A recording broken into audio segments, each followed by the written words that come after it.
Assalamualaikum warahmatullahi wabarakatuh. Selamat datang kembali di kuliah daring Customer Service Management melalui platform MOOC Universitas Airlangga. Teman-teman sekalian, pada sesi kali ini kita akan mendiskusikan salah satu topik yang berkenaan dengan bagaimana kita mengukur layanan customer atau layanan pelanggan yang kita miliki. Ada beberapa hal. Yang pertama adalah bagaimana kita menentukan standar untuk pelayanan. Kemudian indikator internal, apa yang kita maksud dengan indikator internal, mystery shopper, dan yang terakhir adalah rewarding team members. Oke, kita masuk ke yang pertama, teman-teman sekalian. Setting standar, bahwa dalam sebuah pelayanan ada SOP, ada hal-hal yang harus kita perhatikan begitu ya, bahwa layanan tersebut bisa kita anggap acceptable, bisa diterima sesuai prosedur kalau dia memenuhi beberapa prinsip atau ketentuan gitu ya, ketentuan yang sudah ditentukan oleh perusahaan. Misalnya untuk customer service, dia telepon must be answered within 2 rings. Jadi kalau misalnya di depan ada telepon begitu, dia berdering 2 kali, maka dia tidak boleh berdering untuk ketiga kalinya, harus sudah diangkat kira-kira teman-teman. Jadi itu adalah standar. Kemudian email harus di follow up dalam waktu 24 jam. Jadi kalau misalnya kita customer service, ada email masuk gitu ya, meskipun ribuan jumlahnya, setiap email tersebut harus di follow up dalam waktu 24 jam misalnya gitu ya. Itu adalah standar teman-teman sekalian. Nah, terkait dengan hal itu kita masuk pada using internal indicators, bahwa standar-standar yang tadi saya sebutkan itu merupakan indikator yang kita tentukan secara internal dari sisi perusahaan begitu ya teman-teman. Ini adalah beberapa contoh bagaimana kita melihat apa yang customer pentingkan atau perhatikan, dan bagaimana kita menilai hal tersebut gitu, atau menentukan standar untuk hal tersebut. Misal di sini customer bilang yang penting bagi customer adalah barang-barang harus dibungkus, dikemas dengan sebaik mungkin sekiranya itu tidak rusak ketika proses transportasi atau proses pengiriman ke lokasi misalnya. Maka bagaimana kita menilai hal tersebut? Bagaimana kita menilai efektivitas dari kemasan yang kita gunakan? Yaitu dengan broken returns. Berapa banyak barang kembali atau barang yang dikembalikan karena kemasannya rusak atau ketika nyampe di tujuan itu rusak. Itu adalah standar atau indikator yang kita gunakan untuk menilai apakah apa yang tadi sudah dipentingkan oleh customer, yaitu kerapian, kebersihan, kekuatan dari kemasan yang kita gunakan itu sesuai dengan apa yang mereka harapkan. Begitu juga dengan yang lain teman-teman. Misalnya itu adalah supir truk perusahaan kita misalnya harus merupakan supir yang mementingkan keselamatan dan tidak ugal-ugalan misalnya. Bagaimana kita menentukan atau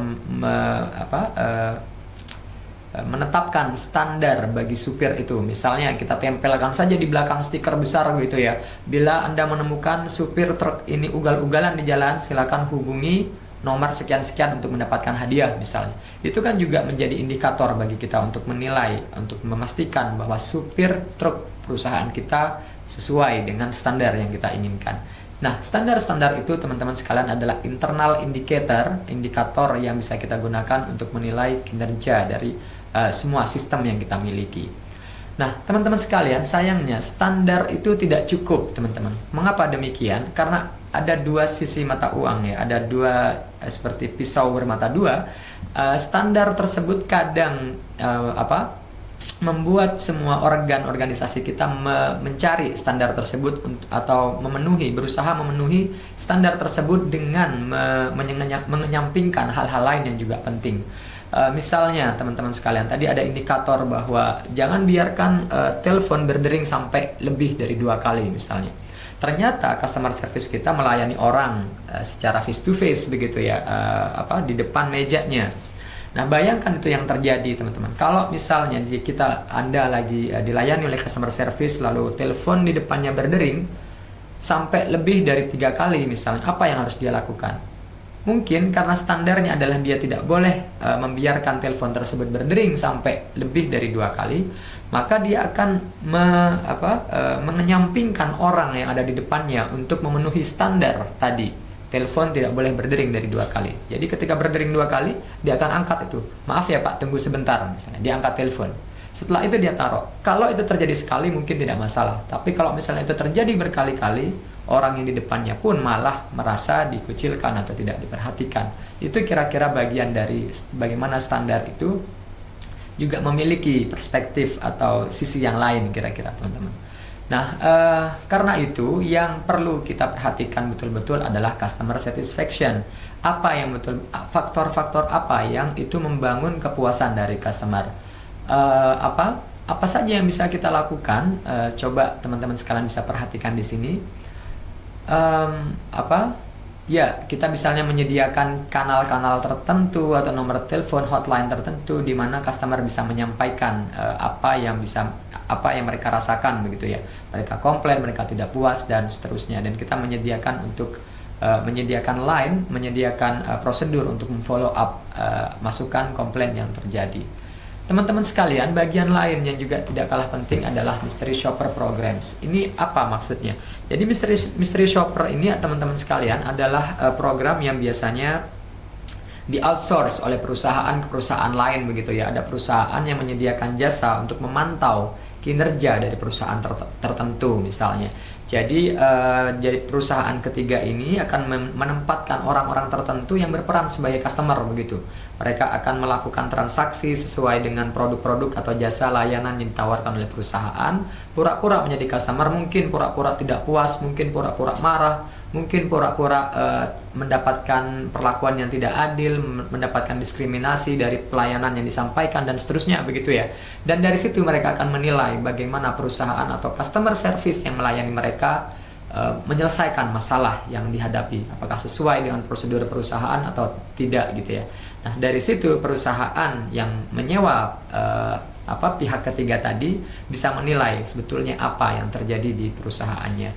Nah, teman-teman sekalian, ini cukup banyak digunakan, teman-teman, terutama di mana kita memiliki jaringan yang cukup besar dan kita susah untuk memonitor masing-masing jaringan atau kantor cabang, kantor atau misalnya outlet yang ada di banyak daerah misalnya. Mungkin kita akan secara random beberapa cabang kita survei melalui mystery shopper gitu ya, bagaimana mereka merespon kejadian-kejadian yang mungkin tidak biasa terjadi dan bagaimana mereka resolve atau menyelesaikan masalah yang dihadapi.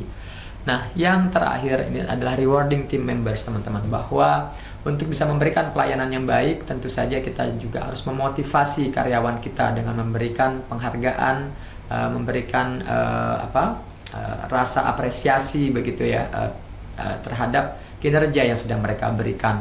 Karena dari situlah dari employee yang ramah, yang senang, yang happy, maka pelayanan itu akan tumbuh dan menciptakan customer yang juga happy kira-kira. Ini juga teman-teman banyak hal yang bisa kita lakukan kalaupun kita nggak bisa memberikan finansial gitu, secara finansial atau material. Sekedar ucapan terima kasih saja itu sudah cukup untuk bisa menyenangkan orang ataupun kolega yang membantu kita menyelesaikan tugas dengan baik. Saya kira itu yang bisa saya sampaikan untuk sesi kali ini, teman-teman sekalian.